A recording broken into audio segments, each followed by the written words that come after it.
যদি হামলা করবে না আসাদুল ওয়াসি জিন্দাবাদ জিন্দাবাদ জিন্দাবাদ আসাদুল ওয়াসি জিন্দাবাদ জিন্দাবাদ আসাদুল ওয়াসি ওয়েলকাম ওয়েলকাম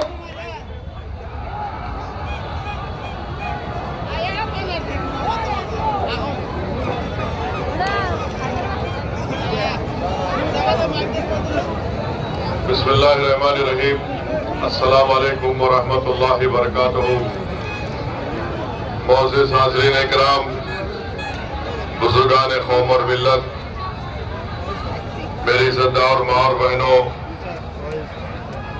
शहनशीन बतशरीफ़ फरमा मेरे छोटे भाई अब्दुर्रहमान अजमल साहब, डॉक्टर हाफिज रफ़ीकुल इस्लाम साहब और AIUDF के तमाम जिम्मेदारान, मैं आपका शुक्रगुजार हूँ कि आपने अपना कीमती वक्त निकाल कर आज आप यहाँ पर आए और हजारों की तादाद में आपका यहाँ पर मौजूद रहना इस बात का पैगाम और देता है कि 9 तारीख के दिन आप तमाम ने फैसला कर लिया कि इस बार भी इंशाअल्लाह ताला आपका कीमती वोट ताला चाबी के निशान पर हाफिज रफीकुल इस्लाम को मिलने वाला है।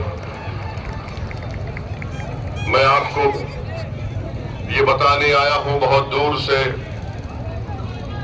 कि आसाम में जो जुल्म किया जा रहा है मुस्लिम अक़लियत पर, उस जुल्म के खिलाफ आपके साथ ठहर कर लड़ने के लिए मैं यहाँ पर आया हूँ।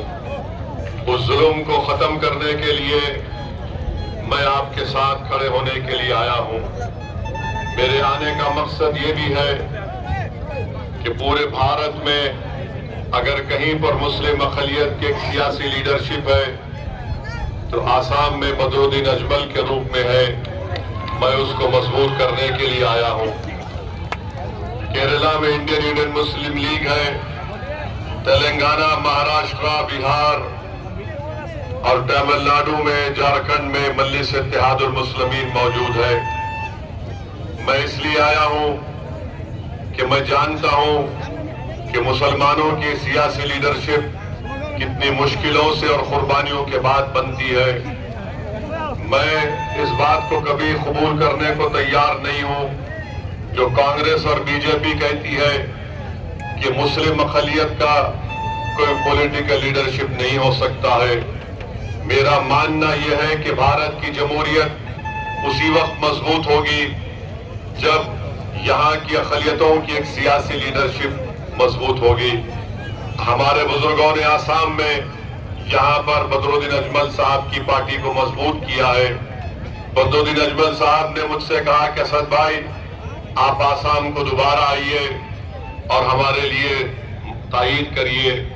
तो मैं बदरुद्दीन अजमल साहब की बात को कबूल किया और मैं सिर्फ और सिर्फ आने का मकसद ये है कि आपकी पॉलिटिकल लीडरशिप मजबूत रहे।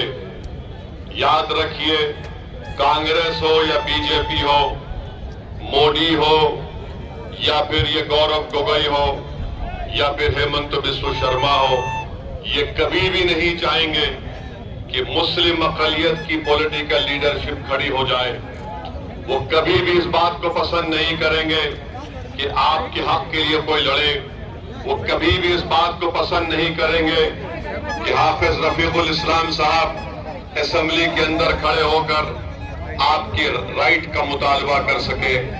तो मेरी आपसे गुजारिश है कि आप अपना एक एक वोट यहाँ से हाफिज रफीकुल इस्लाम साहब को दीजिए।